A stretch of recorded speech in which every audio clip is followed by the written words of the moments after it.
Okay,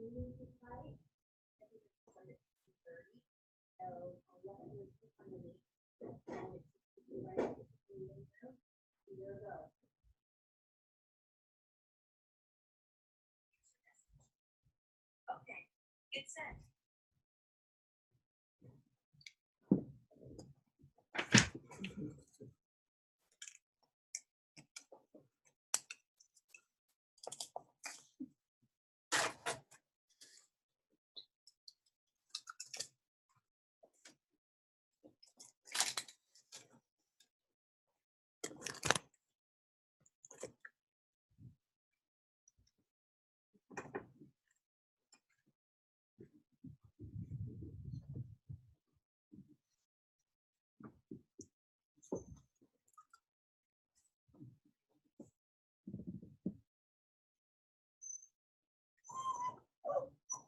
What, baby? Hi, lady. Hold on one sec, okay? I'm gonna make you the Here we go. Video. I'm gonna make you the hostess with the mostest here. Hold on. There you are. Yay! Make the co-host. Yes, I do. All right, so I'm gonna go ahead and mute me and take me off of camera, okay? Just What? close the curtain. I'm yelling at the Viking. Oh, for Pete's sake. All right, so you can just go right after I mute myself and turn myself off. Okay. All right. Okay, Great. hold on 1 second. Boop. There. Yes. Okay. All right.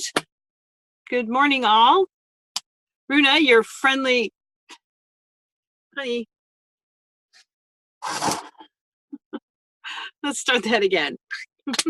Good morning, all. Runa, your friendly traveling witch here, and a new episode of Solitary Shenanigans, as we've determined that these little missives are going to be called for our Country Dwellers Everyday Magic series. Today, I wanted to talk to you about putting magic into your morning and making it an everyday magic ritual. Now, when I say everyday magic in a lot of pagan crowds, I get a lot of comments that say that that's a lazy way to do magic. And I want to refute that and say that if you incorporate purposefulness like ritual and performing everyday magic, setting intention, garnering energy for manifestation, using the power of the universe and the mind for your best and highest good, that's a path that I found that leads to your best and highest good. You don't have to wait for a moon phase or a Sabbath to perform a ritual. Let me tell you what I do, and then you can determine how you actually maybe do something similar in your life and haven't tied it to your magical practice. I have my note cards here, so forgive me if I keep looking. But my morning, like many people, begins with coffee. And when I awake, I don't just jump out of bed, although if you ask the Viking, he'll tell you I jump out of bed. But I pause and I take 3 deep breaths in and out. And it's like a quick centering preparation for my day. If I've had a disturbing dream, it's a way to cleanse that negative energy, maybe take a moment to make sense of those dreams. And if I have the time, normally only on the weekends, I'll lay there, eyes open so I don't fall back asleep, and meditate for about 10 minutes. Then, but we're talking about a Tuesday morning here, so no meditating on weekdays typically.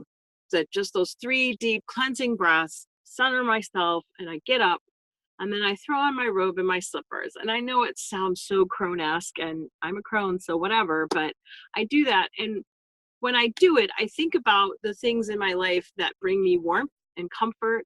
And I may even say a quick note of thanks to a deity that seems to be providing guidance at that particular time. However, my output of appreciation often is just directed at the universe in general, adding that positivity for myself to gather or for it to be shared with others that need it. Does it make sense? Okay. I have tech pause here. There we go. Okay.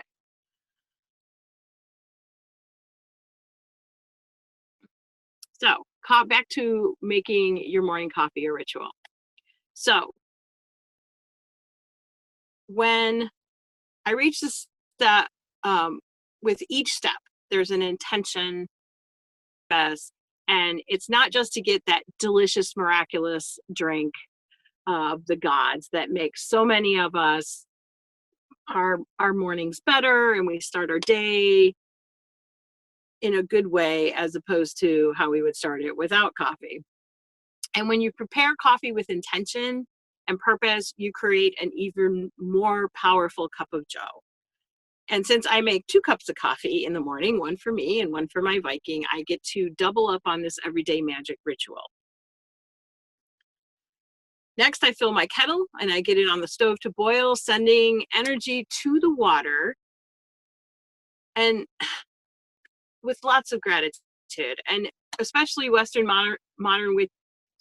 especially Western modern witches, you have to understand that it is such a blessing to have clean, potable water from a tap. I mean, talk about magic. That is magic. And I sometimes say a prayer of gratitude for that or ask or bless the water. Sometimes on the weekends, I'll use moon water in our morning coffee, and that goes into the kettle. But again, we're talking about a Tuesday morning for today's purposes of our solitary shenanigans. While the water gets to temperature, I prepare the beans. Now, because I'm a constant traveler, I don't have the space for a big giant coffee pot. And honestly, since becoming a constant traveler, my coffee ritual has been even more special and more purposeful, attracting way more positivity to my life. Instead, I have a small little bullet grinder and a mini French press called an AeroPress. And you can look that up on the internet if you're curious as to what it is. But that requirement to slow down was part of the reason that we decided to do this life of exploration. And it's been magical, sincerely. The Viking and I always procure whole bean coffee because it's an easy way to get even better tasting coffee. And if you're going to partake in something every day, you should make that something really special. Now, that doesn't mean you have to go to Starbucks or your local coffee stand every day, but for you, if that's the kind of ritual you want to make it, have at it. But for us, it's whole bean.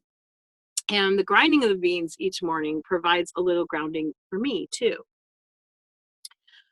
I press the grinder for the count of 13, 3 times, and I breathe deeply, feeling my feet on the ground and pushing my energy down with each count that I do.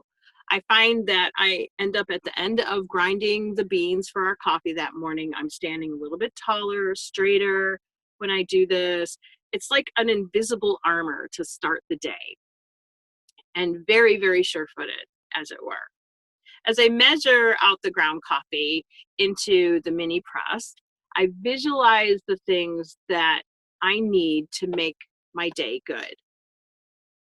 And that could be anything from clarity as I create my work, or the patience as I deal with tricky business or family situations, or just the strength to accomplish what I need to or want to. Most recently, I use this ritual to help calm me through some very difficult passages that we were heading into, because things like mountain passes in the wintertime are no joke. Then, as I pour the heated water on my coffee, I think about the things I want to fill my life with. If I'm needing more reassurance or understanding or patience, I may even call on the energy of a springs to mind. But again, I tend towards just asking the universe to help me focus towards the calmness or kindness or whatever thing it is that I'm needing.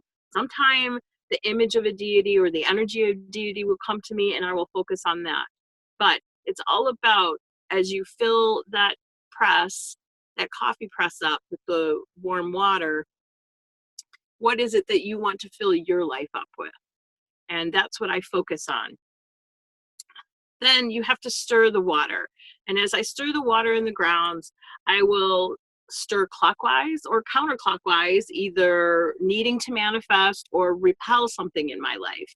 I stir 13 times, and that's a number that constantly is repeating in my life. And it's just a good kind of grounding number. And I focus on what I'm trying to attract while I'm stirring that 13 times, or the things that I want to ward off. And there are seasons when it seems I'm constantly doing widdershins counterclockwise with my coffee stirring, trying to keep that negativity away. But seasons change.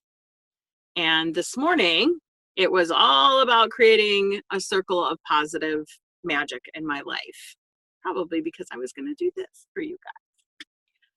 As I press down, because it's a mini French press, as I press down on the coffee and make it squeeze the water in the grounds into that delicious concoction of joy first thing in the morning, it's another opportunity to ground myself in my intentions for the day. Again, giving back to the universe some good energy to reserve for another, or to get back when I need it in a future time.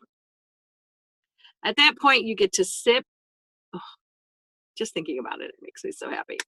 At that point, you get to sip the magic that is the coffee and bring that goodness and that go into your morning and your life.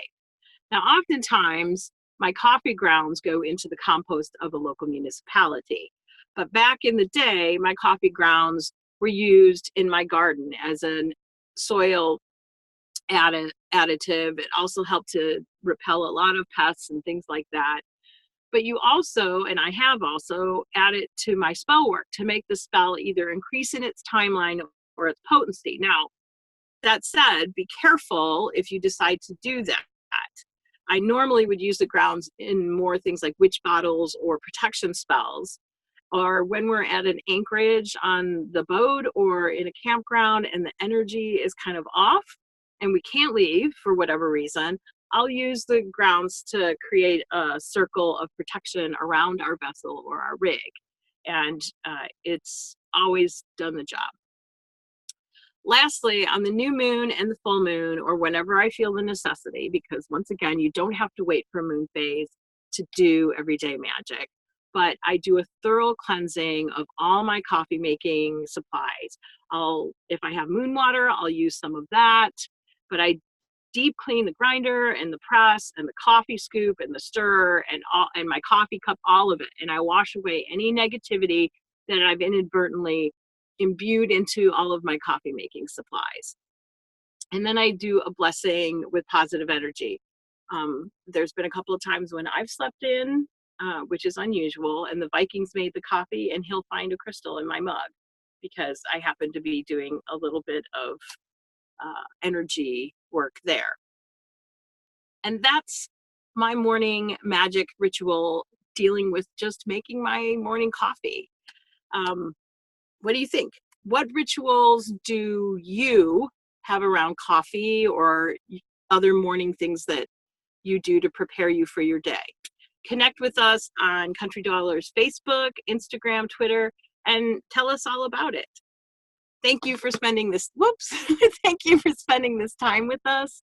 The circle is open but unbroken. And until we meet again, my fellow country dwellers, merry part and blessed be.